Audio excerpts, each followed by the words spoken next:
Muito bem, meus irmãos, a gente está então na série de mensagens, trabalhando mais um valor da nossa igreja, e a série desse mês então é o alcance do Evangelho, trabalhando o Evangelho integral, aquele que envolve todas as áreas da nossa vida. E hoje então vamos ministrar aí a segunda mensagem desta série, com o título: O Evangelho alcança o oikos. Você já vai entender o que é isso. Então, na semana passada, a gente viu um pouquinho da história de Zaqueu. Quem se lembra? Falamos um pouquinho da história de Zaqueu, Aquele homem baixinho que subiu numa árvore para ver Jesus, mas mal sabia ele que foi Jesus quem o encontrou, e convidou para estar. Eu quero estar na sua casa. E esse encontro, então, promove uma transformação na vida de Zaqueu. E a gente viu que essa transformação gerou mudanças significativas na vida dele. Mas hoje a gente pode responder uma outra pergunta. O que acontece depois que Cristo transforma a vida de uma pessoa? O que pode acontecer então na vida de uma pessoa que passou então, ela é esse Zaqueu, dos dias atuais, teve esse encontro com Jesus, teve a sua vida transformada. O que acontece depois disso? Qual que é o próximo passo? A transformação termina nela? O Evangelho alcança apenas o indivíduo? O que acontece? Hoje a gente quer descobrir isso e a gente vai perceber que o Evangelho ele não para no coração, mas ele alcança o oikos. Mas o que significa oikos? O que significa oikos? No Novo Testamento, oikos é uma palavra usada para falar da casa, mas não apenas casa, construção. Imagina, casa, você pensa na tua casa lá, bonitinha, com as paredes e tal, não. Ela vai além disso. O oikos é todo um ambiente de convivência, são as pessoas que compartilham, então, da vida conosco. Lá em Curitiba, a gente trabalhou muito essa questão de oikos, e lá a gente trouxe uma definição bem clara, assim, para que as pessoas mais simples pudessem entender quem então é o meu oikos. E nós lá dizíamos o seguinte: oikos é aquela pessoa que você convive com ela pelo menos, grave isso, pelo menos 1 hora por semana. Aí você faz uma pesquisa aí, Quem são as pessoas que convivem com você pelo menos 1 hora por semana? Aquela pessoa que você cruza por ela e fala bom dia, pode ser considerado oikos? Não, Porque ela cruza por você, ela não convive com você. Mas toda pessoa que convive por você pelo menos 1 hora por semana, aquela pessoa você já olha, este aqui é meu oikos. Essa pessoa aqui faz parte de um núcleo de relacionamento. Então, quando nós falamos de oikos aqui, a gente está falando de família, que é o núcleo mais próximo da gente, na verdade. É um núcleo que não tem como, você convive muito mais, Mas existe um núcleo um pouquinho maior, que é os amigos, os vizinhos e pessoas que a gente cruza, seja no trabalho, seja ali no supermercado, que você sempre está passando por ali, enfim. Esse então é o oikos. Esse é o ambiente de convivência que o Senhor Jesus nos colocou. E são diante destas pessoas que a gente vai descobrir que o Evangelho alcança. Eu queria, para iniciar então, ler o texto dessa noite. Você pode abrir a sua Bíblia ou acompanhar aqui. Lucas capítulo 8, verso 26. A partir do verso 26. Lucas capítulo 8, verso 26. O texto diz assim: Então eles desembarcaram na região dos Gerazenos, que fica à margem do lago da Galileia, do outro lado. Quando Jesus pisou em terra, veio ao seu encontro um homem da cidade, dominado por demônios. Havia muito tempo que ele não usava roupas, nem vivia em casa, mas nos sepulcros. Quando ele viu Jesus, gritou e lançou-se aos pés dele, exclamando em alta voz: Que queres comigo, Jesus, filho do Deus Altíssimo? Suplico-te que, pelo Deus vivo, que não me atormentes. Pois Jesus já tinha ordenado ao espírito imundo que saísse do homem. Muitas vezes ele o havia agarrado, e ainda que o mantivesse preso em correntes e algemas, ele rompia as prisões e era impelido pelo demônio para lugares desérticos. Jesus lhe perguntou: Como se chama? Ele respondeu: Legião, porque muitos demônios tinham entrado nele. E os demônios suplicaram a Jesus para que não os mandasse para o abismo. Havia ali um grande rebanho de porcos pastando no monte, e os demônios suplicaram que permitisse que entrassem neles. Jesus lhes deu permissão. Saindo os demônios do homem, entraram nos porcos, e o rebanho, que era em número de cerca de 2.000, precipitou-se pelo despenhadeiro no lago e se afogou. Quando os cuidadores viram o que acontecera, fugiram e espalharam a notícia na cidade e nos campos. O povo saiu para ver o que tinha acontecido. Quando chegaram ao lugar onde estava Jesus, viram o homem de quem havia saído os demônios, assentado, vestido e em perfeito juízo, e ficaram com medo. E os que tinham visto contaram ao povo como o endemoniado havia sido curado. Então toda a população da região dos Gerazenos pediu a Jesus que se afastasse deles, pois estavam dominados de grande temor. Assim ele subiu no barco e voltou. O homem de quem havia saído os demônios pediu-lhe que deixasse ir com ele, mas Jesus o mandou embora, dizendo: Volte para casa e conte o que Deus fez por você. Então o homem foi e anunciou na cidade inteira o que Jesus tinha feito por ele. Até aqui. Meus irmãos, essa narrativa então ela começa com um homem completamente destruído, mas ela termina com um homem enviado. Começa com um homem destruído e termina com um homem enviado. Interessante que entre esses dois momentos aqui, há 3 movimentos do Evangelho, os quais a gente vai refletir um pouquinho nessa noite. O primeiro deles é que o Evangelho, ele encontra pessoas que perderam o oikos. Lembra o que é o oikos? Nosso núcleo de relacionamento mais íntimo, lembra? Então o Evangelho encontra justamente pessoas que perderam o oikos. Observe como Lucas aqui ele descreve este homem. Quando Jesus pisou em terra, veio ao seu encontro um homem da cidade dominado por demônios.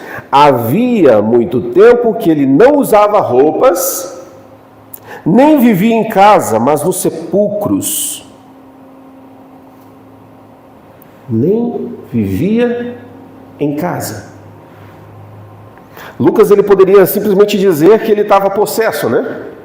Mas Lucas ele dá detalhes que não são banais. São detalhes que nós precisamos atentar para cada um deles, para a gente entender toda essa história. Nem vivia em casa. Por quê? Justamente porque o pecado e o mal, eles não destroem apenas o indivíduo, mas eles destroem relacionamentos, destroem convivências, destroem vínculos, destroem lares, destroem amizades, destroem comunhão. E este homem do texto não perdeu apenas sanidade, ele perdeu o oikos. Este homem não perdeu apenas a sanidade, perdeu o oikos, perdeu o seu ambiente, ao qual Deus o havia criado para estar. Observe essa progressão. Ele está nu, está isolado, está vivendo entre túmulos, está afastado das pessoas. Essa é uma imagem viva daquilo que o pecado faz. E se você tem acompanhado os nossos estudos de quarta-feira, a gente dá uma pitadinha aqui, né, daquilo que a gente tem falado ao longo das semanas. Essa história não começou ali no Gerazenos, mas começou lá no Éden, lá em Gênesis 3, quando o pecado entra no mundo. O pecado separa o homem de Deus. Lembra? O homem se esconde, separa o homem da mulher. Lembra a primeira discussão? Adão, por que você pecou? Ah, Senhor, foi a mulher. Foi a mulher que o Senhor me deu. A culpa é tua, hein? Por causa dela eu pequei. Primeiro conflito de casal ali, né? Separa casais, separa as pessoas, separa famílias, separa irmãos. Então esse foi o primeiro efeito da queda. Relação. Foi relacional. E desde então a humanidade começou a crescer, e junto com esse crescimento veio experimentando essas rupturas. As rupturas começaram a crescer na mesma proporção. O pecado continua produzindo até nos dias de hoje esse isolamento. Ah, eu não gosto de você, não quero, vou cruzar a rua, não quero nem passar na mesma rua que você está passando, na mesma calçada que você está passando. O pecado vai gerando esse afastamento.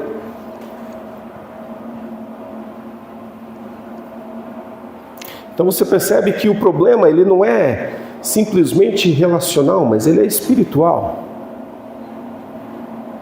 É algo que o pecado, então, tem trazido e conduzido. Mas existe a boa notícia do Evangelho. Existe a boa notícia de Jesus, que Ele é um Deus que encontra pessoas destruídas. Encontra pessoas que vivem em situações de isolamento. E Ele vem e restaura o que o pecado destruiu. Essa é a boa notícia do Evangelho. Ele restaura o que o pecado destrói. O Evangelho restaura o que o pecado destruiu, porque o homem não procura Jesus. Jesus é quem atravessa o mar para encontrá-lo. Jesus é o que atravessa o mar para encontrá-lo. Meu assistente, olha lá. Tempo. Depois a Isa vai te dar um treinamento particular. Brincadeira. Cafarnaum, região dos Gerazenos. Jesus atravessa o mar. Não era uma distância qualquer, mas era cerca de aproximadamente 8 a 10 quilômetros que Jesus atravessa para se encontrar com este homem. A gente viu na semana passada que Jesus vai ao encontro de Zaqueu. Zaqueu só subiu na árvore ali para ver. Ah, eu quero ver esse Jesus. Zaqueu já tinha tudo, ele não precisava de nada. Mas ele sobe na árvore, deixa eu ver quem que é esse Jesus. Ele era baixinho. E Jesus vai ao encontro dele e fala com ele naquela árvore. Nós citamos na semana passada a mulher no poço, em Samaria. Os judeus não passavam por Samaria por causa dos samaritanos, eles tinham essa rixa, eles preferiam dar uma volta, seja por um lado, pelo outro, mas não passar pelo meio ali, porque eles não queriam ter esse contato. Mas o texto diz que era-lhe necessário passar por ali. Ou seja, Jesus dizendo, eu preciso passar ali, porque eu tenho um encontro ali com uma pessoa naquele poço. Eu tenho um encontro com aquele homem naquela árvore. Eu tenho um encontro com um homem do outro lado do mar, que está possesso. Jesus vai ao encontro, atravessa para encontrar. E quando ele encontra, ele liberta e ele restaura. Lucas, então, ele nos apresenta,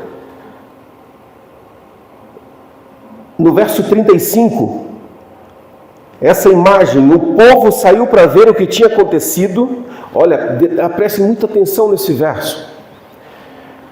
O povo saiu para ver o que tinha acontecido. Quando chegaram ao lugar onde estava Jesus, viram o homem de quem havia saído os demônios.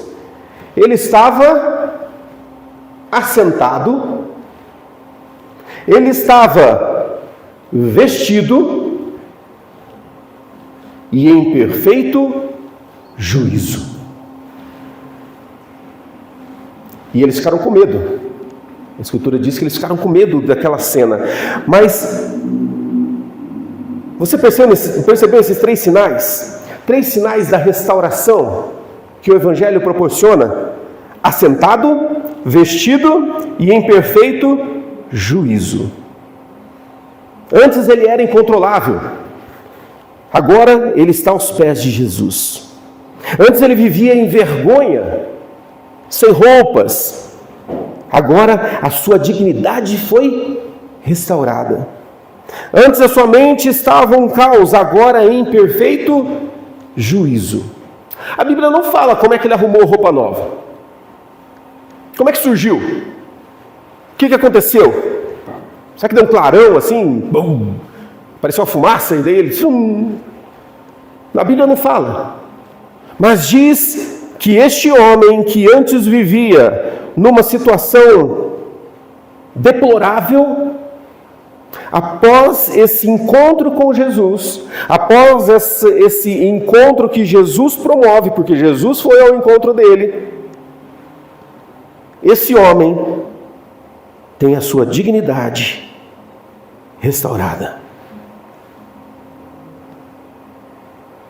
Pensa numa casa antiga, abandonada, janelas quebradas, portas destruídas, paredes rachadas, e quando um restaurador vem e começa a fazer todo o trabalho, parece que uma leve pintura já causa um impacto, né? Nós pintamos aqui a igreja por fora, no ano passado, e só a pintura parece que, meu Deus, é um outro lugar, tudo restaurado. Quando a gente olha para o Evangelho, a gente percebe esse Evangelho que reconstrói o que estava destruído. É isso que Cristo faz. Ele restaura. Não apenas melhora, né? Faz você ficar um pouquinho melhor. Não. Ele faz uma nova criação. O agir dele transforma de maneira completa. Aquele homem poderia ter sido simplesmente liberto dos demônios, né? Pronto, está livre dos demônios. Agora levanta, está aí todo sujo, vai tomar um banho, arruma uma roupa aí e segue a tua vida. Seria o natural, né? Mas não, o texto diz que algo mudou sobrenaturalmente aqui. Porque ele estava assentado, já não mais se debatia, estava vestido em perfeito juízo.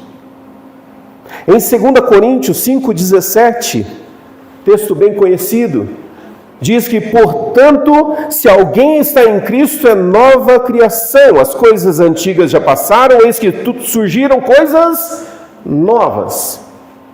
Aquele que está em Cristo é nova criatura. Por quê? Porque esse encontro com Jesus transforma tudo. Não parte da sua vida, transforma tudo. Restaura por completo. Muitas vezes, meus irmãos, minhas irmãs, a gente quer consertar relacionamentos sem a gente ser transformado por Cristo. A gente quer, muitas vezes, mudar os outros, a gente quer mudar o nosso cônjuge, a gente quer mudar os nossos filhos, ou a gente quer mudar os nossos pais a todo custo. Mas nós mesmos ainda não passamos pela transformação. Nós mesmos sequer tivemos esse encontro. E às vezes a gente está há anos na igreja e a gente ainda não passou por esse encontro regenerador, por esse encontro que transforma as nossas vidas radicalmente. que muda a sua vida por completo. Primeiro Cristo nos transforma, depois Ele começa a transformar as maneiras como a gente se relaciona, a forma como a gente se relaciona. Percebe a ordem? Lembra quando você já deve ter ouvido, quem já viajou de avião aqui sabe? Quando eles dão aquelas instruções, né? Se aconteceu uma tragédia aí, né? Aí cair máscaras e você vai pegar essa máscara, vai colocar no teu vizinho, é assim que eles falam? Não. Você vai pegar essa máscara e colocar em você. Depois, você vai pegar e colocar no outro. Por que isso? Justamente porque você precisa estar bem para ajudar o outro. Então, é a mesma coisa aqui, que o Evangelho ele precisa transformar as nossas vidas primeiro. Então você precisa ir para o Senhor e falar: Senhor Jesus, eu sou um traste, eu sou terrível, minha vida é uma desgraça, o pecado todos os dias me corrói, o pecado todos os dias me destrói, a minha natureza pecaminosa só faz mal para mim, Senhor, me transforma. Só que às vezes a gente nem faz isso. A gente nem foi transformado e a gente quer que o outro, Senhor, transforma o outro, Senhor Jesus, muda o coração do outro, Senhor, o outro é isso, Senhor, o outro é aquilo. E eu fico imaginando Jesus olhando e falando assim: e que hora que você vai mudar? Que hora que você vai ser transformado? Nós precisamos passar por essa transformação. E essa restauração, ela não morre na gente. Fui restaurado, glória a Deus, aleluia. Não, aqui Jesus nos ensina que o Evangelho nos envia de volta ao oikos, nos leva de volta. Olha o que Lucas diz ali, os versos 38 e 39. O homem de quem havia saído os demônios pediu-lhe que deixasse ir com ele.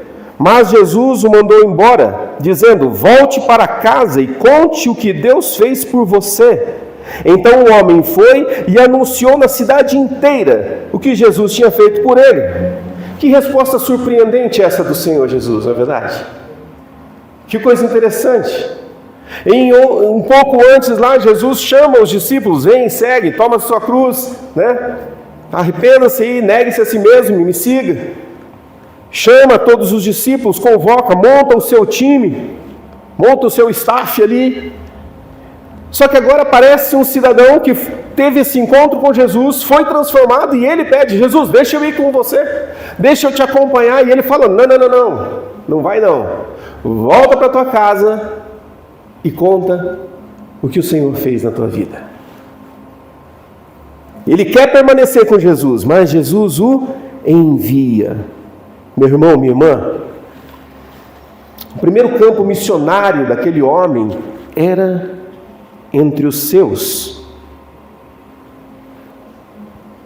Estava perto, estava muito perto. Jesus não mandou ele para Jerusalém, não mandou ele procurar uma escola rabínica e estudar, não mandou ele de volta para o templo, ele mandou ele para casa. Volta para os seus. Lembra a história dele? Ele vivia entre túmulos, ele tinha perdido a dignidade, ele tinha perdido os seus relacionamentos. Quem sabe como aquela família talvez imaginasse que nunca aquele homem voltaria para casa. Eu já contei esse testemunho, que eu perdi um tio nas ruas, irmão do meu pai. Por causa dos vícios, ele abandonou a casa e começou a viver como andarilho e morreu assim. O pecado destrói, o pecado arrebenta com os relacionamentos, com as famílias. O pecado faz coisas que você não imagina. E tudo começa pequenininho, com pequenas ações.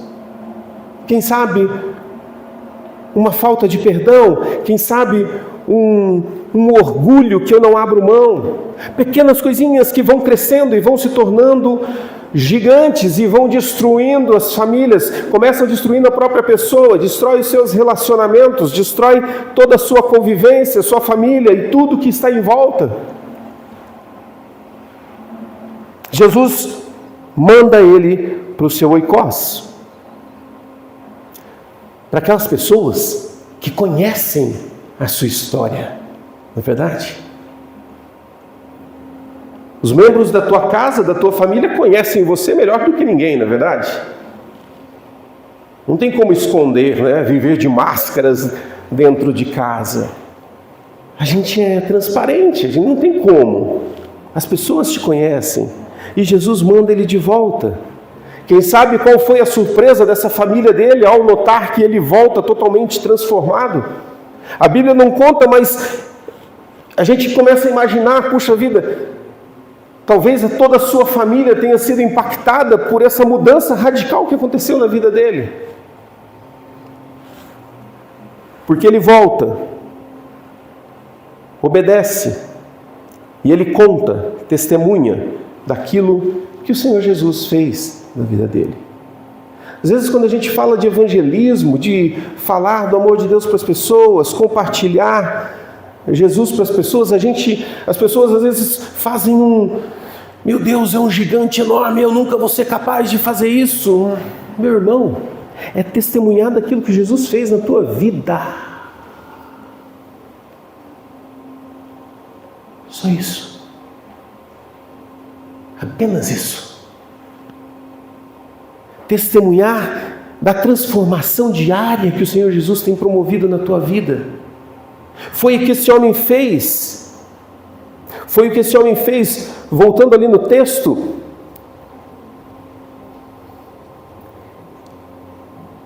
Ele diz: então o homem foi e anunciou na cidade inteira o que Jesus tinha feito por ele. Ele não voltou apenas para a sua família, ele voltou para a cidade. E na cidade ele testemunha para aqueles que o conheciam, para aqueles que talvez olhassem para ele e falavam: esse cidadão nunca vai ter jeito na vida, esse homem nunca vai ter uma solução, esse homem não tem, já era. E ele volta transformado, e isso muda a realidade daquela cidade. Você conhece a tua história, você conhece quais são as tuas lutas, as tuas adversidades, os teus fracassos. Você conhece as tuas cicatrizes, tudo aquilo que você já viveu ao longo de tanto tempo. E Jesus também conhece. E aquelas feridas, aquelas marcas que talvez ainda não cicatrizaram, eu tenho uma boa notícia para você. Jesus é aquele que restaura. Jesus é aquele que cura. Jesus é aquele que faz nova todas as coisas. É exatamente isso que Cristo continua fazendo hoje. Alcançando corações, transformando vidas, transformando meras pessoas em discípulos. E Ele diz para estes discípulos: volta para o seu oikos. Volta para o seu núcleo de relacionamento. Volta. Porque é lá que eu quero transformar a tua vida. É lá que eu quero fazer de você um instrumento nas minhas mãos. É diante daqueles que talvez olham para você e falam assim: você é hipócrita. Você fala, vai na igreja, mas vive uma vida desgraçada aí. É para esses que Jesus manda: volta e conta o que eu estou fazendo em você. Meu irmão, eu tenho certeza que Deus tem feito coisas maravilhosas na tua vida. Eu tenho absoluta certeza. Quem sabe se você parar um pouco, quem sabe essa noite antes de dormir e começar a refletir e pensar: puxa, o que o Senhor Jesus tem feito na minha vida? Certamente, eu tenho absolutamente certeza que 100% aqui vai se lembrar de algo que Deus tem feito na tua vida e no teu coração. Vai se lembrar de que você não foi abandonado. de que você não está sozinho. Você não está como esse gadareno, ou como na nossa versão fala, Gerazeno, é a mesma coisa, tá? Gadareno, Gerazeno, é a mesma coisa.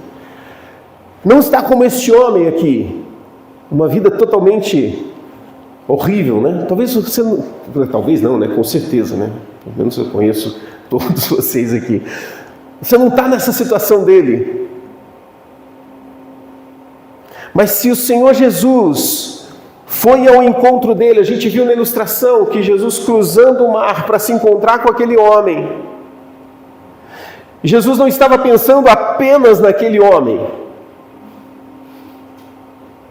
mas em tantos quantos ouviram o testemunho do que Jesus fez na vida dele.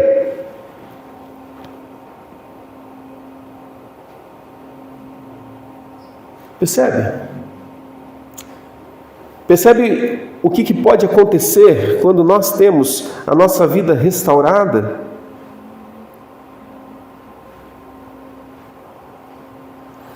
A graça de Jesus, ela não termina em nós, mas ela continua. E talvez hoje Cristo esteja chamando você primeiro para ser transformado. Talvez hoje o Senhor Jesus está tocando na sua vida e falando assim: ô meu querido, minha querida, porque Jesus não é aquele que chega chutando. Olha o que você fez! Isso aí a gente faz, né? E a gente faz bem, né? Mas Jesus não faz isso. Ô meu querido, ô minha querida, primeiro eu quero te lembrar que eu morri por você. Primeiro eu quero te lembrar que eu paguei um preço alto pela tua vida. E eu sei que você tem umas áreas aí na tua vida que precisa consertar. Puxa, eu sei disso. Meu querido, minha querida, deixa eu mudar. Lembra, Jesus vem ao encontro. Jesus vem ao nosso encontro. E Ele quer mudar, Ele quer transformar. Ele quer transformar a tua vida financeira, Ele quer transformar as tuas emoções, Ele quer transformar a maneira como você se relaciona com as pessoas, Ele quer transformar a maneira como Ele se relaciona com o próprio Pai. Ele quer transformar todas as áreas da nossa vida.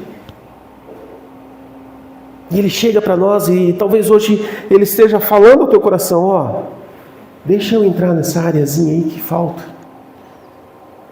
Quem sabe dizendo assim: eu brinco com a Pri, né? Falo assim, a gente quase não tem problema, né? O nosso problema maior é financeiro. Acho que se resolver o problema financeiro, a gente não vai ter mais problema, né? Lógico que não, né? É uma brincadeira. Mas o Senhor Jesus vem, deixa eu resolver isso. Deixa eu trabalhar isso na tua vida. Deixa eu consertar. Porque se eu consertar isso na tua vida, você vai ter um testemunho maravilhoso. Sabe por quê? Porque tem uma comunidade ali, que esse teu testemunho vai ser uma bênção. Tem umas pessoas lá na escola onde eu estudo, que se ouvir esse testemunho, vai ser impactado. É isso que Jesus está fazendo. Ele quer restaurar a nossa vida para que outras pessoas sejam transformadas pelo teu testemunho. Pelo teu testemunho.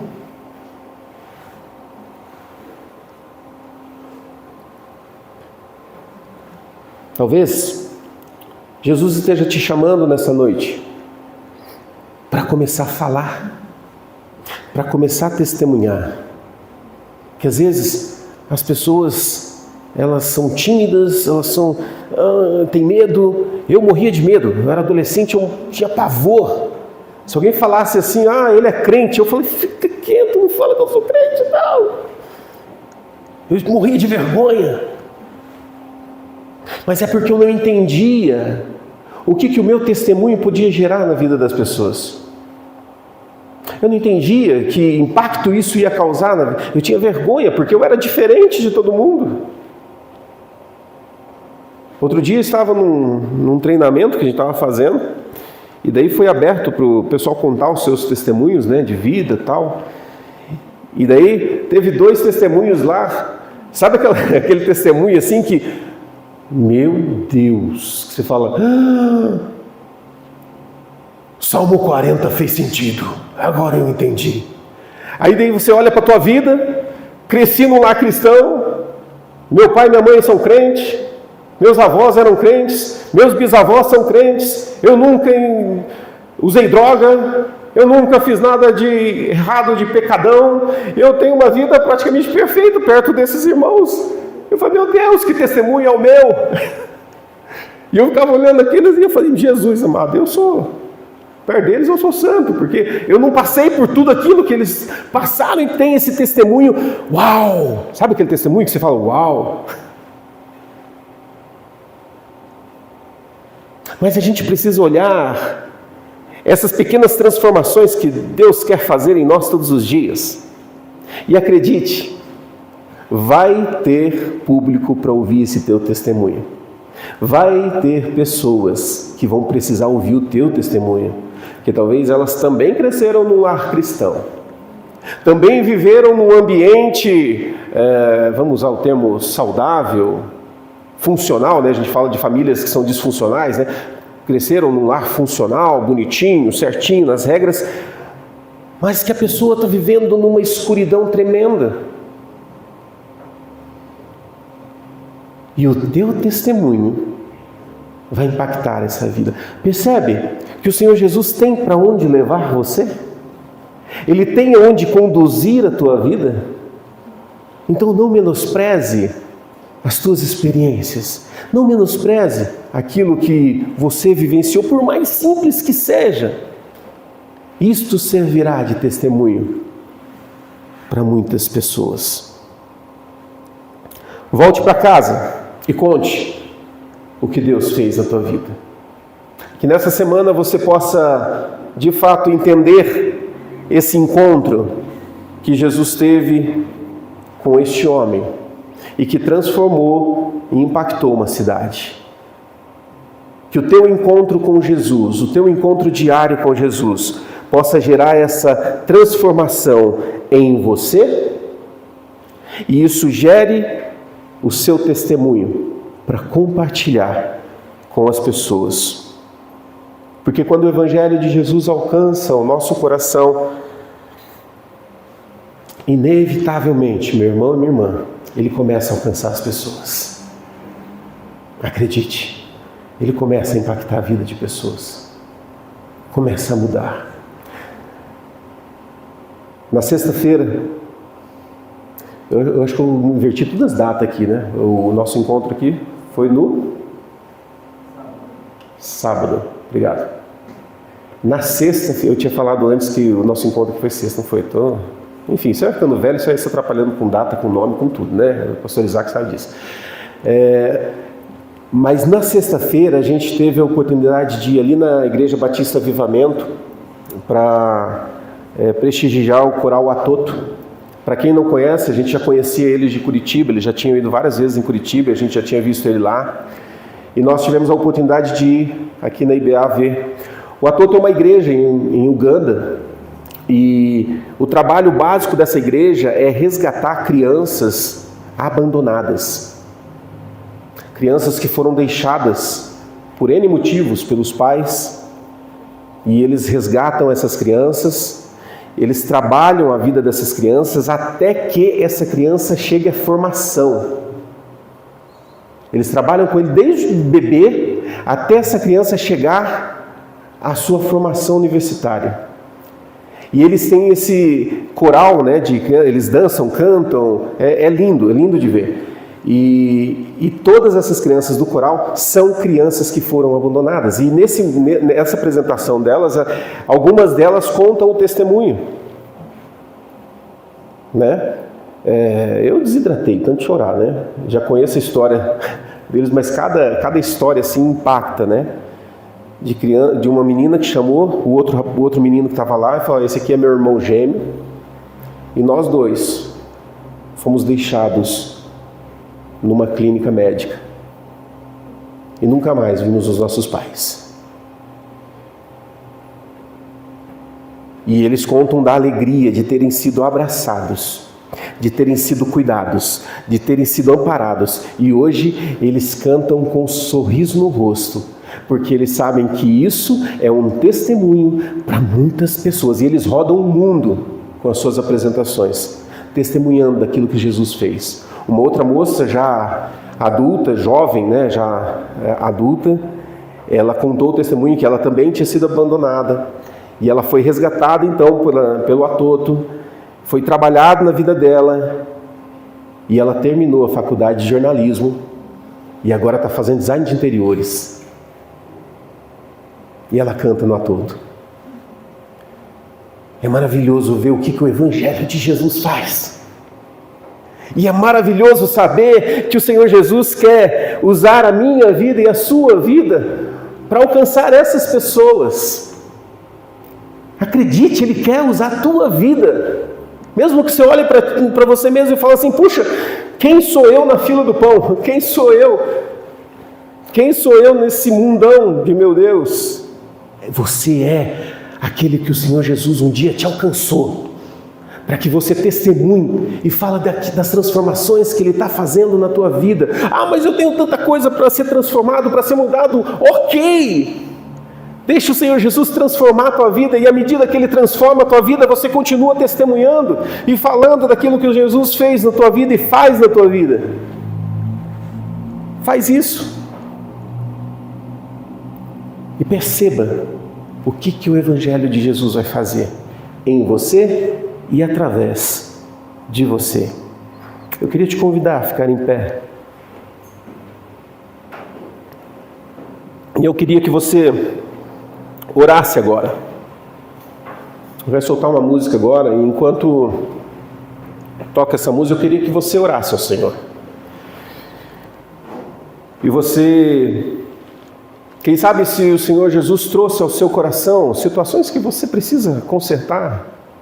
Quem sabe áreas da tua vida que precisa ser transformada. Lembra aqui, a gente está falando da gente, tá?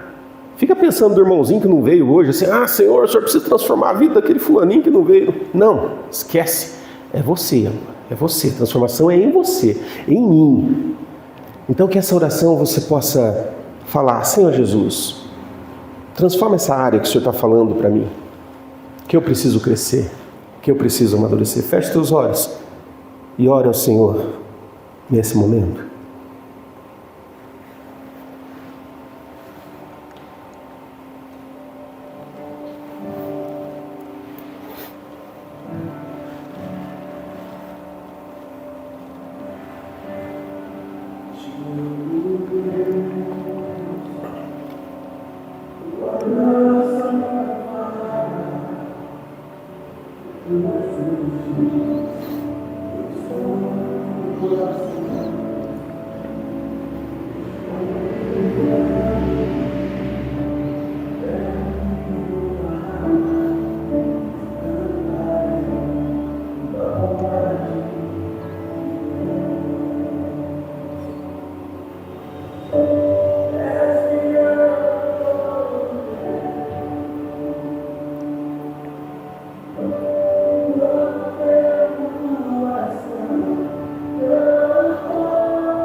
Obrigado, Senhor, porque Tu és fiel em todo o tempo. E em todo o tempo o Senhor quer transformar as nossas vidas. Porque nós temos um testemunho a dar. Nós temos uma mensagem a levar. Porque o Evangelho um dia alcançou a minha vida, as nossas vidas. E esse Evangelho que transformou e que tem transformado as nossas vidas, muda a nossa realidade. Muda o nosso jeito de ser. E esse Evangelho que nos transformou vai transformar a vida de muitas pessoas. Então, Senhor, eu oro, Senhor, agora, pedindo para que cada oração feita aqui, de cada um, Senhor, que cada oração realizada aqui, Senhor, que o Senhor possa tomar, ó Deus, cada uma dessas orações, e que o Senhor venha com a restauração que cada um aqui falou. O Senhor conhece, sonda coração. Então, Deus, que estas orações possam estar nas Tuas mãos, e que o Senhor possa transformar tudo isso em testemunho, para que essas pessoas possam levar esse testemunho e outras pessoas possam ser impactadas, outras pessoas sejam tomadas pelo Teu Evangelho e também serem transformadas. Senhor, faz isso, Deus. Faz isso em nós e através de nós. Faz isso, Deus, porque nós tivemos esse encontro com o Senhor. E esse encontro não é banal, não é um encontro casual, mas é um encontro transformador. Então, Senhor, faz essa transformação em nós e que nós possamos abrir a boca e testemunhar daquilo que o Senhor tem feito nas nossas vidas. Que o Senhor possa nos levar a viver coisas novas, ó Deus, e que nós possamos ouvir de pessoas que, por causa do nosso testemunho, foram impactadas e transformadas pelo Teu Evangelho, Senhor Jesus. Nós clamamos, ó Deus, para que cada um aqui seja instrumento do Senhor nessa cidade, que cada um aqui, a partir de hoje, de amanhã, possa ser instrumento e levar o Evangelho, levar o testemunho, compartilhar aquilo que o Senhor tem feito para aquelas pessoas que precisam realmente, que fazem parte do nosso oicose, que o Senhor tem colocado no nosso caminho, que o nosso testemunho possa impactar, transformar, fazer coisas novas, Senhor, na vida de cada uma dessas pessoas. Tu és bom, Tua bondade vai nos acompanhar e nós vamos testemunhar dessa bondade às pessoas. Nós queremos isso, Deus. Por isso nós nos rendemos e pedimos a Tua ação, ó Deus, em nós e através de nós. Em nome de Jesus. Amém.